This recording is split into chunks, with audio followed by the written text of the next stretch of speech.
priatelia, vítame vás v podcaste Iria. Moje meno je Terezia Kozáčik a už tradične vedľa mňa sedí Nikuška Lanková. Ahoj Niky. Ahoj Terezik, ahojte. My sme dnes sa s Nikuškou rozprávali o našich partnerských vzťahoch a ja som si vlastne uvedomila, že keď sa dejú nejaké situácie alebo keď môj partner mi niečo zahrá, čo mňa samozrejme nahnevá, tak vlastne mám tendenciu hodiť to vlastne, ako sa cítim na neho. Tak Niky, chcela som, že či by si nám mohla z pohľadu meditačnej náuky niečo k tomuto povedať. Dobre. Idem na to a ty ako zvyčajne ma prosím potom smeruj ďalej. Takže toto, čo si opísala, je vlastne mechanizmus, ktorý môžeme nazvať projekcia podvedomej viny. Podľa mňa toto, čo spomenula Tereska, si každý z nás zažil v živote. Už je skvelý pokrok, keď pozorujeme tento mechanizmus. To už je polovica úspechu. Áno? Lebo až keď dokážem niečo pozorovať, tak môžem na to pôsobiť. Áno? Čiže z toho, že to nie je videné, prechádzame do fázy, že to je videné a už to často dostať sa do tejto fáze je určitá vnútorná zrelosť. A jedná sa vlastne o odovzdávanie zodpovednosti za svoj vnútorný stav a kľudne my si môžeme tento fenomén trošku rozšíriť, pretože je to projekcia vnútorného stavu do vonkajšej okolnosti a ona nie je spojená len s polaritou tých tzv. Negatívnych emócií, čiže hnevu, strachu, viny a tak ďalej, ale možno poznáte v živote aj opačnú polaritu, kedy vnímame, že nejaká vonkajšia okolnosť, či už je to partner a podobne, sú zodpovední za naše dobré pocity. Keď on je taký úžasný. A toto si poviete, že Niky, však prečo by to mal byť problém? Problém je to iba v polarite, keď ma hnevá ten človek a nie v tej opačnej. Lenže vždycky, keď odovzdávam zodpovednosť za to, ako sa ja cítim do vonkajšej okolnosti, tak odovzdávam svoju sílu. Alebo aj slobodu, môžeme povedať. A ego niekedy si na toto povie, že nás to potom ťahá do takej... Keď toto uchopí ego a chce to interpretovať, tak to môže uchopiť skrze nejakú apatiu a ľahostajnosť, že znamená to potom, že na tých ľuďoch nezáleží, alebo áno, že teraz, aby sme sa rozumeli, že to, že neodovzdávam zodpovednosť za svoj vnútorný stav, neznamená, že my nie sme vďační za to krásne, čo môžeme spolu zdieľať.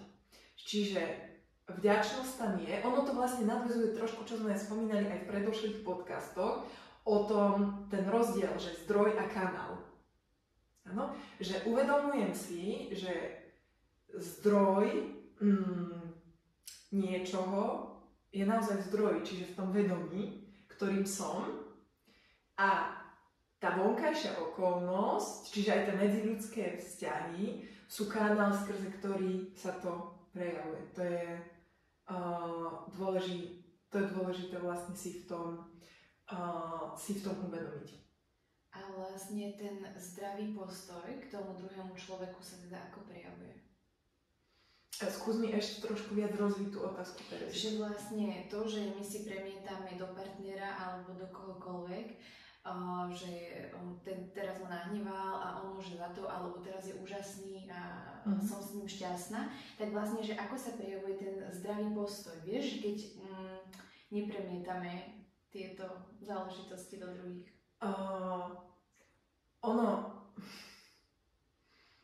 To premietanie my vlastne nemáme úplne pod kontrolou. Respektíve, máme to, poviem to inak, prepustím slovo kontrola. Máme to, zodpovedáme za to premietanie do takej miery, do akej mám zvedomený vzťah so sebou. Nikdy nevieš za to zodpovedať do väčšej miery, pretože vlastne sa to deje na nevedomej úrovni ako automat. A tým pádom sa aj vrátim trošku aj k tej úvodnej otázke s tou projekciou toho vnútorného nejakého smútku, hnevu alebo niečo. Obrovský pokrok z tohto, že nahneval ma partner, je cítim hnev. To som si aj uvedomila v niektorých typoch situácií, že máme takú podvedomú reakciu z detstva možno, niečo sa udeje a vyletí z nás automaticky otázka, že hneváš sa na mňa? A Nehnevám. A teraz skúsme hlboko precítiť rozdiel v tej paradigme. Hnevám sa na teba a cítim hnev. To je obrovský rozdiel. Aj do toho vzťahu to prináša úplne iný rozmer potom. To vyjadrovanie, čo cítim. Áno. Pretože, vieš, keď iba povieme jednoducho, že prestaň si projektovať svoje vnútorné traumy do okolia, tak jednak človek to vie uchopiť iba do tej miery, ako som povedala, do akej máš zvedomený vzťah so sebou. Do akej máš zvedomený vzťah so svojím vnútrom. Do väčšej miery to nevieš uchopiť. A čím viac si zvedomuješ vzťah so svojím vnútrom, čiže to, čo si aj ty navnímala, že tou meditačnou praxou sa vnímaš na stále hlbších úrovniach. A práve týmto priamo pôsobíš na to, aby sa tento mechanizmus projekcie podvedomej viny stále zmenšoval, až zanikne. A ten medzikrok, alebo ani nie medzikrok, ale prepojenie tej vnútornej práce s tou vonkajšou, vonkajšia práca je tá komunikácia potom s tým okolím, je práve v tom, pretože my nemôžeme čakať, chápete, že ja sa tu opravím a niekedy, keď budem dokonalá, tak potom pôjdem do vzťahu, aby sa mi už v tom vzťahu nediali tie nejaké bolestivé veci. Hej, že to je taký zidealizovaný postoj, ktorý je nefunkčný v konečnom. Je nefunkčný, akoby takto. Iné je, keď napríklad sa cítite zranení po rozchode a teraz, že ten rozchod napríklad ti zvedomil nejaké veci, na ktorých potrebuješ popracovať a ty si povieš, že áno, idem si na tom akoby, že trošku popracovať a tak ďalej. To je úplne v poriadku a podľa mňa zdravý postoj, ale potrebujeme sa vyhnúť aj tomu extrémizmu v tomto postoji, že až keď si vyliečím tie moje traumy všetky, tak potom pôjdem do vzťahu, aby som už, vieš, že v podstate je to prevlečené zase zranenie, akoby strach, rozumieš mi? Čiže my naopak tie vzťahy s okolím môžeme veľmi nádherne využiť pre seba poznanie a pre zaceľovanie týchto zranení. Čiže na jednu stranu tá vnútorná práca na sebe, kedy sa spájam so sebou aj na úrovni citového tela, aj na úrovni bytia a už automaticky čím viac si zvedomujem seba ako vedomie, tak vlastne sa nám zaceľujú aj emočné zranenia na úrovni osobnosti. To možno môžeš ty pozdieľať tvoju skúsenosť s tým, Terezik. Vieš čo, ale ešte mi jedna taká vec ide k tomu, že vlastne, že pre mňa ešte je taký medzikrok, ktorým si niekedy pomáham, že vlastne vyjadrím, že toto ma nahnevalo, alebo že týmto si ma vytočil, ale viem, že s tým nemáš nič spoločné. Áno. A to je pre mňa taká veľmi dôležitá parola a tiež vlastne potom to prináša úplne inú dynamiku do toho vzťahu aj do toho rozhovoru. Určite. Výborná a veľmi praktická rada do života. Lebo nechávam si tým vlastne väčší odstup a pomaličky ho zväčšujem a potom vlastne už som schopná v nejakých situáciách to len pozorovať v úvodzovkách. Áno. Takže nemusíme čakať na tú dokonalosť, len v podstate prestať obviňovať okolie za to, čo cítim. Takže napríklad namiesto toho som nahnevaný na teba, lebo rozumiete, človek je vlastne obrovský komplexný jav, čiže som nahnevaný na teba, keď sa už nad tým zamyslíš, že je úplná hlúposť. Lebo teba rozhnevá vždycky nejaký aspekt niečoho, áno? Čiže nie ten človek. Je to nepresné. Áno, je to veľmi, veľmi nepresné a je to aj nepresné, abstraktné a neuchopiteľné pre toho druhého človeka. Pretože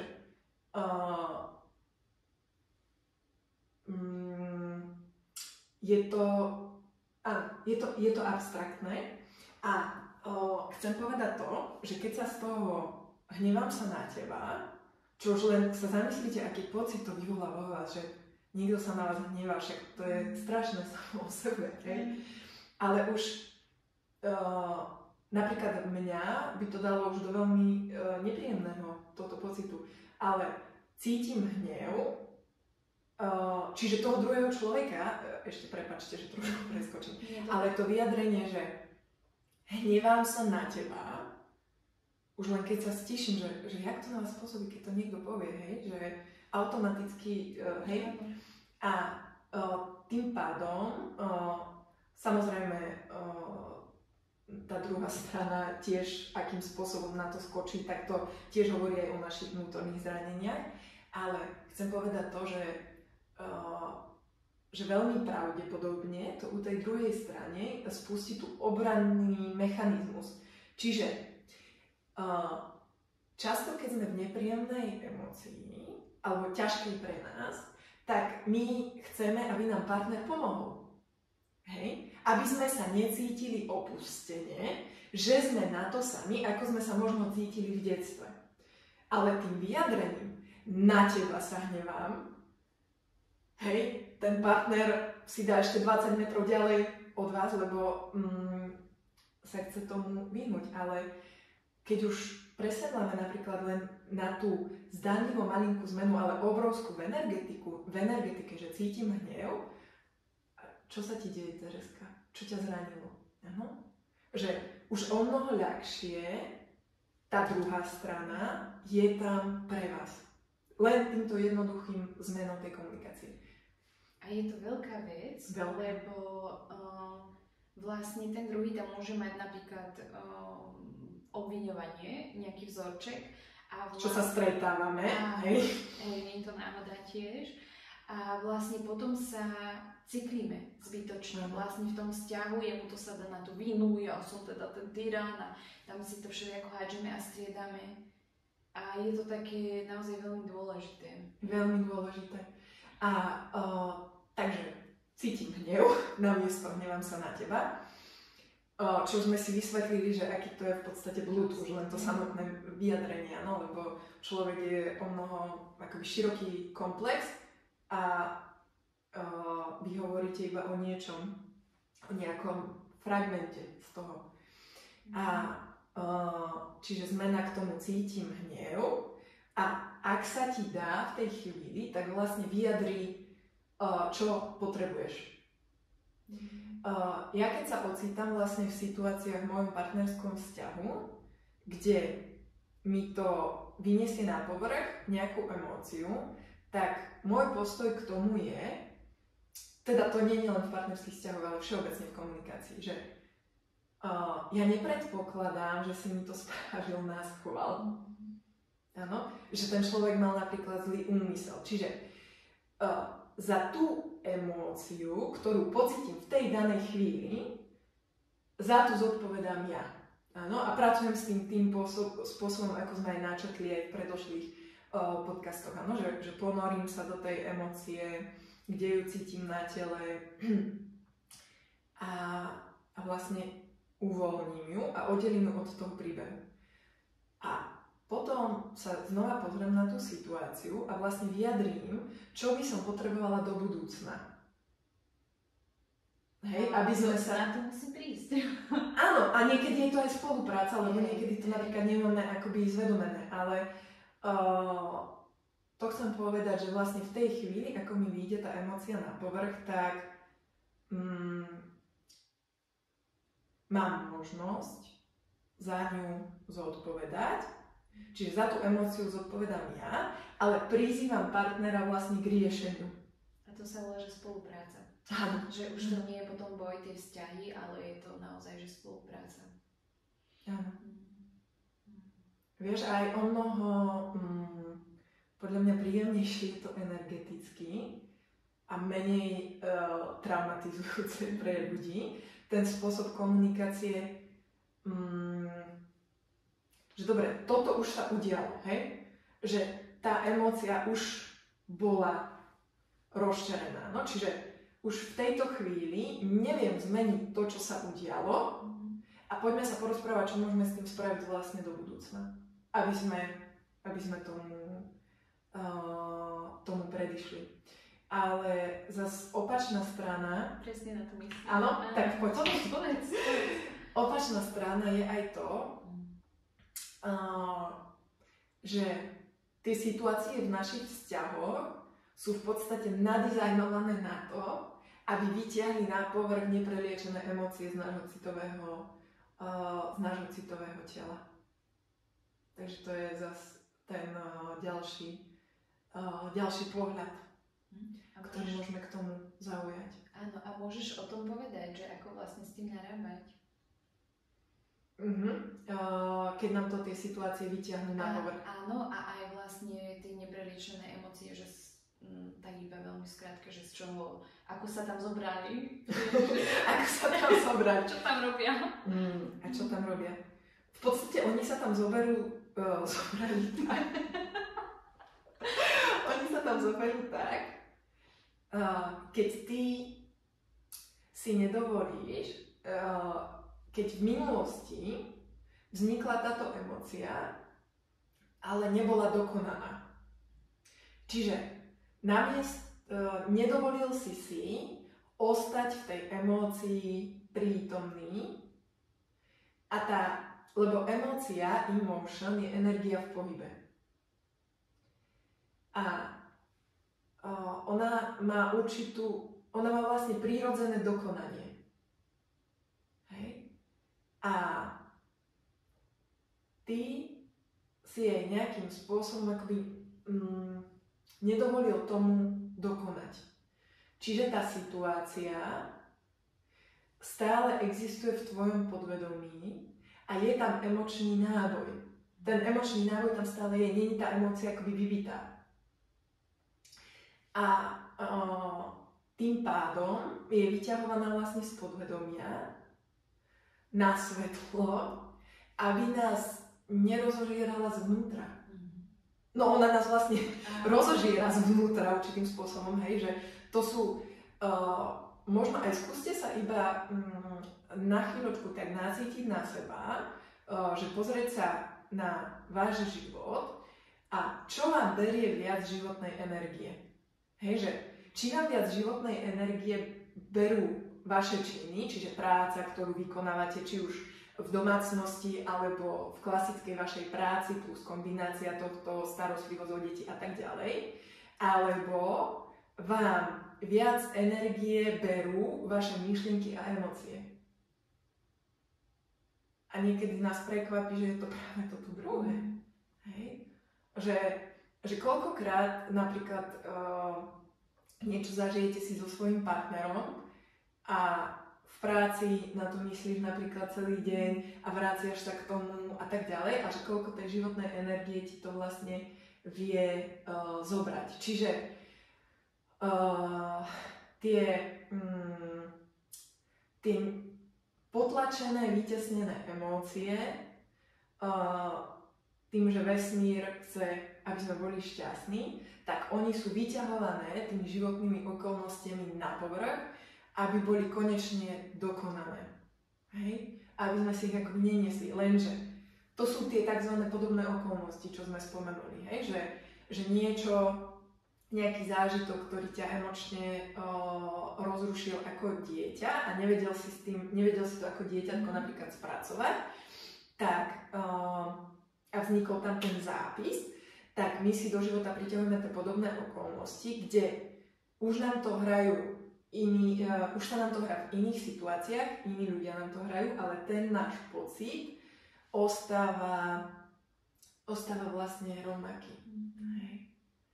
A vždycky, keď sa nám udeje tá podobná okolnosť, tak my máme možnosť ísť vybrať ešte nižšie alebo vyššie z toho. Hej? Čiže máme možnosť akoby potvrdiť si to znova, ako rozšíriť ešte tú traumu, a to sa nám niekedy deje vo vzťahoch, že ty v tých partnerských vzťahoch, keď sa ti dejú tie podobné okolnosti, a teda nedejú sa len v partnerských vzťahoch, k tomu ešte potom poviem jednu vsúku, tak ty máš možnosť prehlbiť to zranenie alebo ho zaceliť. A je to vlastne v tej... ten prvý krok je podľa mňa to rozhodnutie o tej zodpovednosti. Že nechcem odovzdávať už viac zodpovednosť za to, ako sa cítim do vonkajších okolností. Že to je asi také kľúčové. A ešte k tým podobným okolnostiam teda doplním tú jednu vsúku. Tie podobné okolnosti sa nám nehrajú len v partnerských vzťahoch, ale vo všetkých vzťahoch. Čiže tú podobnú okolnosť môže zahrať predavačka v obchode. Čiže vzdialenejší vzťah. Čím je ten vzťah intimnejší, čiže bližší, tým nás to viacej vie zasiahnuť. Len chcem tam povedať to, že vlastne aj ten vzťah s tou neznámou ten jednorazový vzťah, akoby že raz v živote ju stretnem, s tou predavačkou v obchode, ktorá ti zahrá tú podobnú okolnosť, aj tú situáciu vieš využiť pre podporu uzdravenia a pre nápravu toho postoju. A chcem povedať to, že niekedy je ľahšie začať od týchto situácií. Pretože niekedy tá zmena postoja v tých koreňových vzťahoch, čiže s partnerom, s rodičmi, môže byť tak náročná pre nás, že keď si my uvedomíme ten typ divadla, ten vzorec a ten pokrývaný postoj v tej situácii v nejakom vzdialenejšom vzťahu a dokážeme výjsť z toho vonku, aspoň kúsoček, tak to nám pomôže potom výjsť z tej podobnej okolnosti s iným završením, s iným koncom, v tých blízkych vzťahoch, kde je to najťažšie. A väčšinou najťažšie je to vlastne s mamou a s otcom. Lebo to sú tie koreňové vzťahy. Ja, Niky, ešte som chcela k tomu dodať, že to vnímam aj ako zvyk vlastne tie reakcie. A že keď už to vlastne niekde zažijeme inak, že si to dovolíme inak zareagovať, tak je super navnímať si ten pocit. A vlastne prehlbovať ho, ten pocit. A že naozaj je to zvyk, ktorý my môžeme si osvojiť a začať proste používať nový zvyk. Áno. A ty to prepisuješ vlastne tým v mozgu. Áno. Nové neurónové spoje vytvárame. Áno. Tak. Presne tak. Nikuška, napadá ti niečo ešte k vzťahom alebo k týmto reakciám? Počkaj.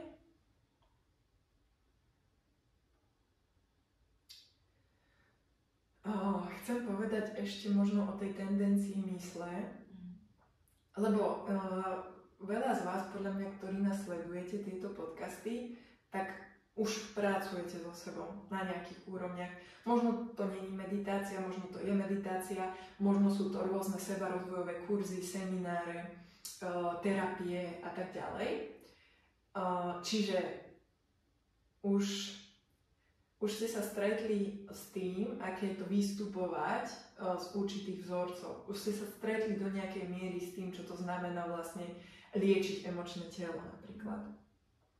A chcem povedať to, že vnímam aj veľkú zotrvačnosť týchto energetických polí a že často práve vtedy, keď vystupujeme z nejakého vzorca, tak ten vzorec sa práve najintenzívnejšie prejavuje.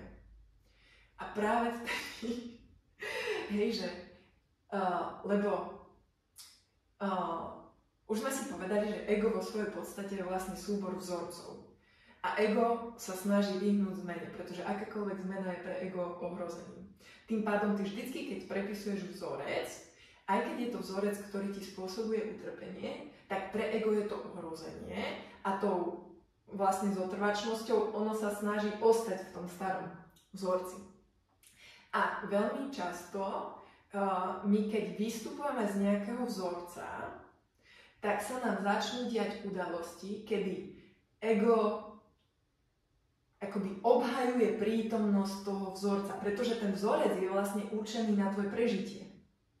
Čiže je veľmi časté, že ty keď prepúšťaš ten vzorec, tak sa ti dejú okolnosti, kde logika ti hovorí, že ty nemôžeš prepustiť ten vzorec, lebo určitým spôsobom neprežiješ bez toho vzorca. Áno, to slovo neprežijem môžeme nahradiť, že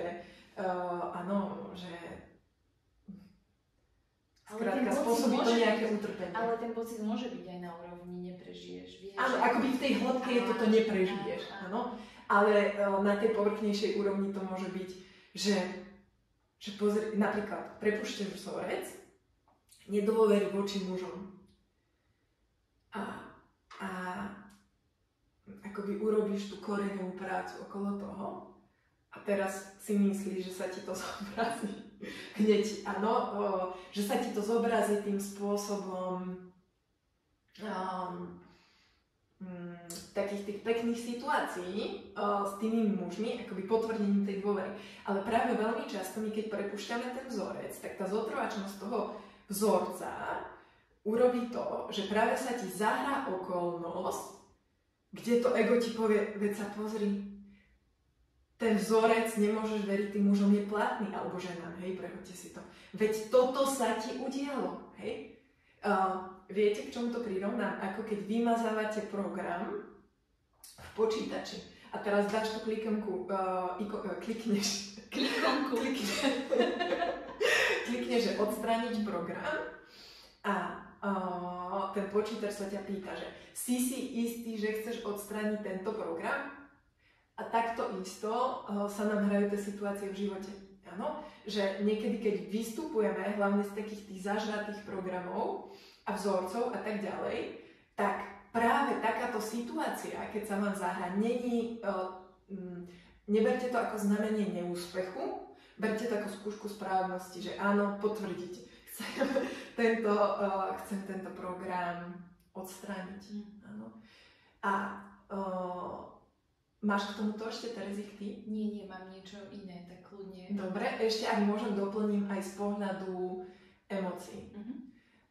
Ešte ďalší jav, ktorý s týmto súvisí, čo sa rozprávame dneska, je to, že to, čo sme trošku už spomínali, že vlastne ty, keď sa venuješ tej meditačnej praxi, tak samovolne alebo prirodzene s tým spojené dochádza k čisteniu aj tvojho emočného tela. A teraz to spojenie so sebou na úrovni bytia začne spôsobovať to, že nejaké zapreté, vytesnené, zahnísané emócie začnú vychádzať von. A vtedy je veľmi dôležité tiež nespájať si tie emócie vlastne s tou vonkajšou okolnosťou. A to je... to je náročné. Je to náročné, lebo vlastne to emočné telo sa vtedy lieči. Tá emócia je tak akoby živá, vyťahnutá na povrch a nepadnú do toho, že ty môžeš za tú emóciu, je hlboká, je tá skutočná práca so sebou, hej. A vtedy iba pripomenúť si, že prečo ste sa dali na tú cestu. Že ste na ňu išli práve vlastne preto, aby ste zodpovedali za to vnútro. A inak je to zaujímavé, že ako sa sprítomníš v tom mechanizme, ako to tvoje ego chce akoby chňapnúť tú možnosť, akoby obviniť toho človeka za tú emóciu, tak ty keď sa sprítomníš v tom mechanizme, tak veľmi ľahko sa vrátiš do stredu, ne? Že tá emócia môže byť intenzívna a v podstate čím ideš hlbšie do meditačnej praxe, tak tým hlbšie veci sa ti čistia. To sme si, to vieme. Ale je to veľmi príjemné potom, keď naozaj to vnímaš, že tá emócia nemá nič spoločné s tým človekom. To je obrovská sloboda. Áno. A vlastne čím viacej sa to deje, tým viacej sa to prehlbuje a je to, už to potom ide ľahšie. Áno, už to ide ľahšie. A preto je dobré, keď si tie nové zdravé návyky vybuduješ v tých v úvodzovkách ľahších situáciách. Lebo potom, keď ti prídu také tie koreňové rany, čo sa čistia, kde tá intenzita emočná je naozaj veľmi, veľmi silná, tak potrebuješ to mať už zvedomené a natrénované, ten mechanizmus. Lebo tá intenzita tej projekcie, vieš, ťa to tam bude lákať. Áno. Čiže ono, aj to, čo sme sa vlastne rozprávali, aj sme to už spomínali, že tá meditačná prax nie je len o tých obláčikoch a čím hlbšie, čím vyššie ideš koreňom, ale chcem povedať to, že čím viac idete korunou hore, tým hlbšie idete aj koreňmi. Čiže ty čím viac prehlbuješ meditačnú prax, tak aj opačne sa dostávaš hlbšie do nevedomia a hlbšie časti, záleží, aké slova používame, ale tvojho nevedomia, podvedomia alebo hlbšie časti tvojej duše sa vlastne osvetľujú. Hej. A sme potom pevnejší aj v tých situáciách náročnejších. Keď tam toto aplikujeme, tak áno. A vníma, že prírodzený dôsledok tohto je ten nárast vnútornej slobody a nárast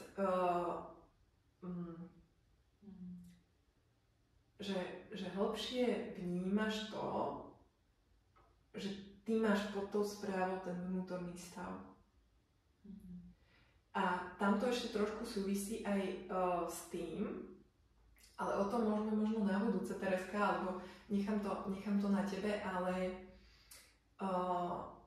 súvisí to potom aj s takým jedným háčikom, že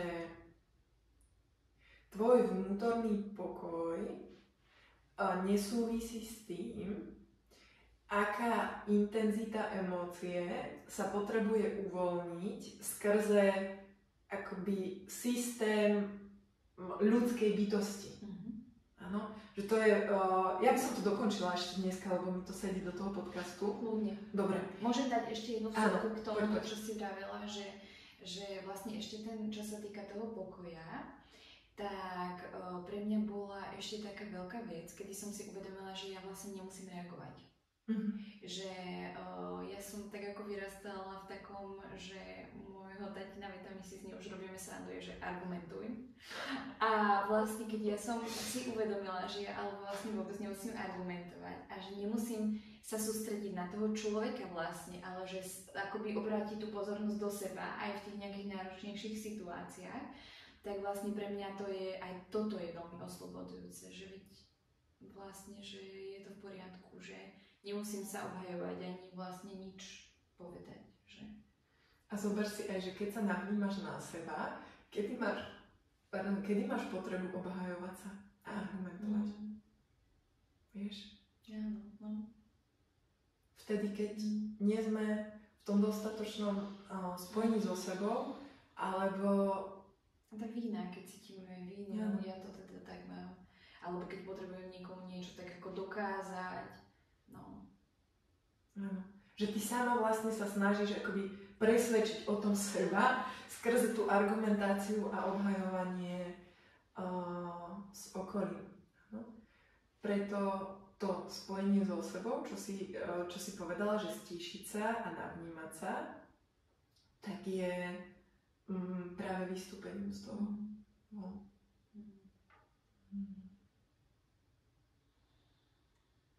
Tak kľudne, poď toto ďalšie. A idem teda ešte k tým emóciám.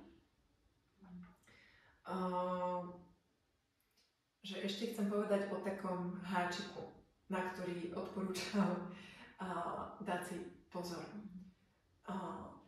To, že tou meditačnou praxou sa v nás prehlbuje vnútorný pokoj, tak neznamená, že na úrovni osobnosti neprebiehajú emócie. A vy keď sa uvoľníte do toho zažívania tých emócií, že nebáť sa tej emócie vlastne, hej? Prestať sa báť tej emócie a pustiť nejaké koncepty a predstavy, že prítomnosť emócie znamená, že nie ste dostatočne duchovní a nie ste dostatočne duchovne vysoko. Úplne toto pustíte. Pretože aj keď sa spájame vlastne s tou úrovňou bytia v sebe a ona spôsobuje tú harmonizáciu a čistenie aj napríklad toho emočného tela, tak tá vytesnená alebo zapretá emócia, ona potrebuje nejakým spôsobom prejsť tým systémom. Áno? To znamená, že z toho nevedomia, napríklad smútok, o ktorom ani nevie, hej, že už ste nám zabudli, alebo ani nemusí byť z svojho života, môže byť z rodovej línie, hej, nejaký hlboký smútok, to meditačnou praxou z toho nevedomia príde do toho vedomia a jediné vlastne, čo potrebujem, je dať tomu priestor. Čiže ostať v tom prítomný, nie v príbehu, ale v tej emócii. O tom sme si už hovorili. Áno? Čiže nespájať si tú emóciu so žiadnym obrazom, s príbehom, iba sa ponoriť do tej emócie samotnej, kde ju vnímam, ponoriť sa do nej a nechať ju vlastne prirodzene vyprchať. Toto vnímam, že je veľmi dôležité vlastne kombinovať a že to aj pletie ľudí potom, keď si nie sme vedomí toho mechanizmu, že medituješ dobre, alebo ako to nazvať, hej, že máš perfektnú meditačnú prax a vďaka tomu, že je tak akoby hlboká a funkčná, tak ti to vyniesie vlastne, tak ti to spôsobí ten hlboký emočný detox a teraz ten človek ostane vystrašený alebo v paralýze, že Pane Bože, čo sa deje? Veď ja som bol v takom vnútornom pokoji a zrazu emočná smršť ešte väčšia ako pred obdobím, ako som začal meditovať. Nič sa nedieje, všetko je v poriadku, len akoby daj tomu priestor. Nemusíš to spájať so žiadnymi obrazmi, so žiadnymi príbehmi, len daj tomu priestor a nechaj to prirodzene odoznieť. A potom si môžeš vlastne, je to ako fyziologické vyprázdňovanie, si to predstav, hej? Že tiež keď to odchádza, tak si nehovoríš, že Pane Bože, kedy to skončí, hej? Že dúfam, že už ďalšie ráno toto fyziologické vyprázdňovanie, že k tomu nedôjde. A keď prestaneš mať strach aj z toho prežívania tej emócie, opäť zdôrazňujem to, že prežívanie emócie alebo ostať prítomný v emócii znamená ostať prítomný v tele a v tej emócii, nie v príbehu. Čiže s vysvetlením tej emócie, ktorú ti mysel ponúka. Tak keď prepustíš vlastne ten strach z toho, tak si môžeš všimnúť to, že tou ľudskou úrovňou prechádza tá emócia, ale pritom vo vnútri je pokoj. To, ak si Tereska pamätáš, aj sme zažili takú peknú situáciu, aj to vlastne zažívame často na seminároch alebo takých živých stretnutiach, že niekto potom zdieľa to, že áno, že bol tam silný pláč, ale vo vnútri som cítil pokoj. A to je to skutočné, hej? Čiže nie je tá túžba po tom pokoji, kde mám predstavu, že tá emócia akoby nikdy nebude, ale vnímať vlastne ten pokoj, ktorý tam je, aj vtedy, keď je tam tá emócia na tej ľudskej úrovni. Áno, a my aj keď sa naučíme vliezať do tých emócií, tak vlastne tiež je to aj, ja to teda vnímam aj taká otázka cviku vlastne. Určite. Že tiež potom to ide ľahšie a ľahšie, takže... Áno. Lebo nie si vo vzdore. Vieš? Lebo keď tam mám odpor, tak to ide ťažšie. A naťahujem to tým odporom. A my to nebudeme naťahovať. My ideme do toho.